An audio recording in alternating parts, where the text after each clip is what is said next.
Salam dəyərli YouTube kanalı izləyicilərim, əziz müəllimlər və müəllim olmağa hazırlaşanlar. Yepyeni bir mövzu ilə yenə qarşınızdayım.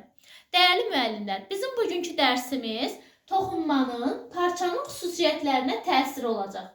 Siz elə bilirsiniz, parça sadəcə toxunmaqla kifayətlənir. Xeyr, biz hələ ötən dərsimizdə sizlərlə parçanın toxunma növləri ilə tanış olmuşduq.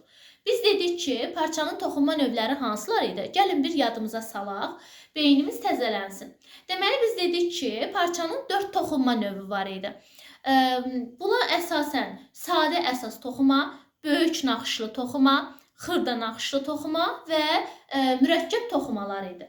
Bunlardan da ən geniş yayılanı sadə əsas toxumalar idi ki, ümumilikdə toxumanın növləri hər biri ayrı-ayrılıqda qollara bölünürdü. Sadə əsas toxumada elə həmçinin sadə əsas toxumanın da ən geniş yayılan növləri kətan, sarja, atlas sətin toxuması idi ki, digər toxumalar da onlardan yaranan törəmə toxumalar adlandırılmışdı.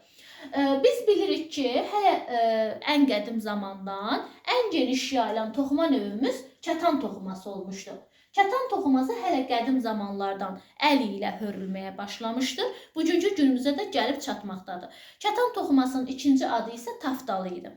Dəyərli müəllimlər, hər bir toxumanın öz açar sözləri var. Mən onları açar sözləri yazaraq sizə qeyd etmişəm. Siz də yaxşı olar ki, belə dəftərinizdə qeyd eləyəsiniz ki, sizin üçün yadda qalan olsun. Deməli, kətan toxuması deyəndə ilk öncə yadda qalır. Ən kiçik raporta malik olan, sahib olan bir toxuma növüdür. Ən kiçik raporta malik olan toxuma növü hansıdır desələr, bu kətan toxumasıdır. Yəni, bir neçə il bundan əvvəl imtahan sualı da olubdur. Bunu yazıb qeyd eləsiniz, sizin üçün daha yaxşı olar. Kətan toxuması öz xüsusiyyətinə görə, ən sıx toxunmuşuna görə digər toxumalardan həmişə fərqlənmişdir. Ən geniş istifadə olunan toxuma növüdür. Hava keçirmə xüsusiyyəti onu ən üstün edən cəhətlərindən biridir. Elə ona görə də yaz-yay aylarının ən sevilən istifadə olunan geyim növlərinə çevrilmişdir. Kətan toxumasından bir neçə parçalar hazırlanır. Buna çitdir, bezdir, batisdir, modepolandır və başqa parçaları misal göstərmək olar.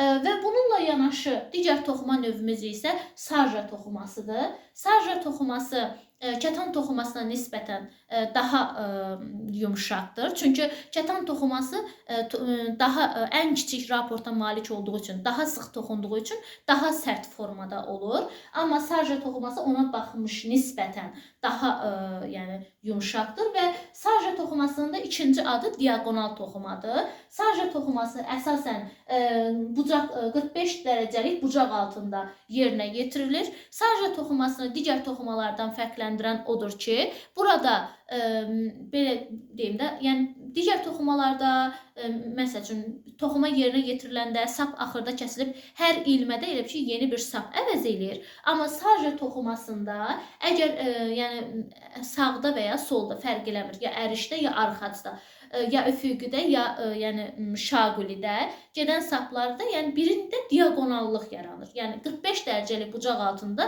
ipi kəsmədən yerinə yetirilir. Tutalım ki, mən sizə burada balaca bir nümunə göstərim. Məsəl üçün tutalım ki, bu bizim eninə, bu da uzununa gedən sapımızdır. Məsəl üçün bu ərişdir, əriş sapımızdır. Bu isə arğac sapımızdır.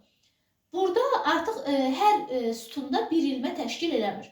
Biz burada məsələn birinci sütunu gətirdikdən sonra, yəni burada sapı artıq düyünləmirik, kəsmirik. Birbaşa fırladaraq, yəni sapı davam eləməyə çalışır. Burada da yenə həmçinin. Və yaxud da bu ərişdə də ola bilər, arxacda da ola bilər. Elə ona görə də sarja toxumasını diaqonal toxuma adlandırırlar. Yəni 45 dərəcəlik bucaq altında kəsmədən yerinə yetirilir. Bir də bir sapa başlayanda başlayırsan, bir də sonda bitirəndə kəsirsən visyo. Yəni sarja toxumasını digər toxumalardan fərqləndirən xüsusiyyətləri odur.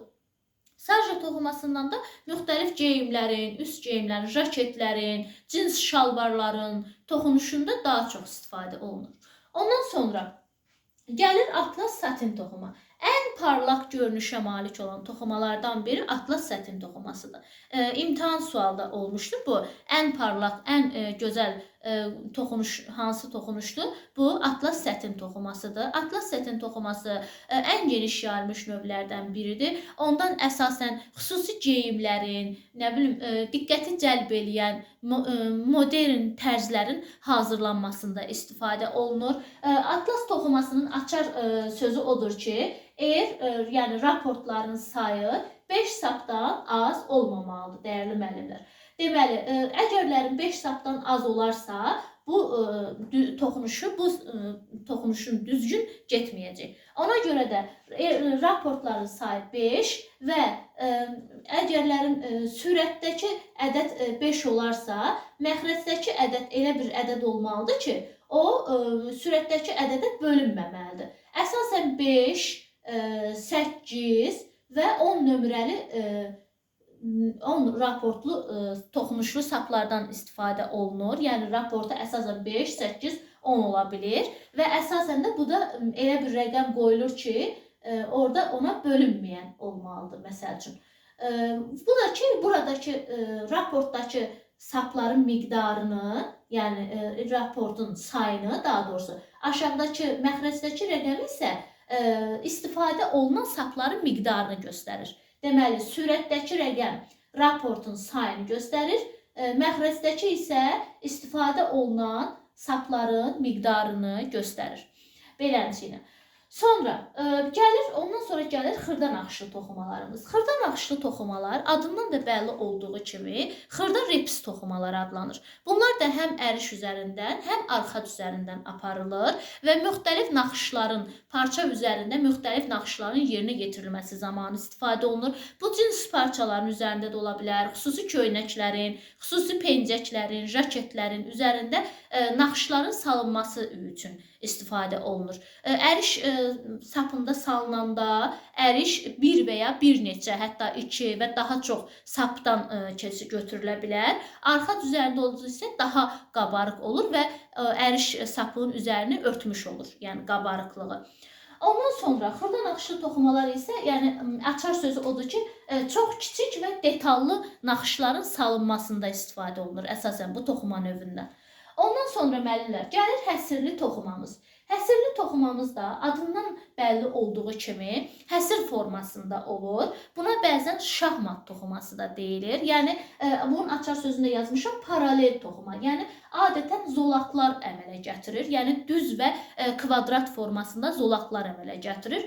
Burada əriş və arxac, yəni fərq eləmir. Hər hansısa biri daha qabarıq formada, yəni yerinə getirilir. Bu da həsirli toxumalarımızdır. Həsirli toxumalar da elə müxtəlif geyimlərdə, üst dolu üstü süfrələrin, tekstil məmulatlarının, yataq üstü örtüklərin hazırlanmasında da geniş istifadə olunur. Ondan sonra ən sonuncu toxuma növümüz isə xovlu toxumadır. Xovlu toxumanın açar sözü 3D effekti yaradan bir toxuma növüdür. Burada arxac və əriş saplarının xovları kəsilməsi ilə yerinə yetirilir. Yəni burada əsasən elə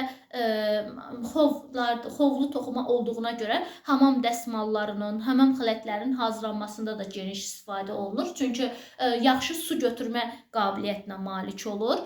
Xovlu toxumalarda əsasən məxmər, pülüş və süni xəzlər alınır əriş xovlu toxumasından. Burada da ən böyük xəzdə olur 10 mm.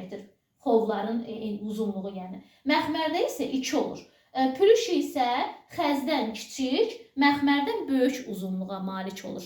Xovlu toxumaların digər başqa bir misalında, məsəl üçün, müxtəlif jiletlərin hazırlanmasında istifadə olunur. Müxtəlif şalların, məsəl üçün, qış üçün hazırlanan xovlu şallar var ki, həmin şalların, şərflərin hazırlanmasında daha geniş istifadə olunur. Burada yəni ya əriş sapı, ya arxac sapı xov əmələ gətirir.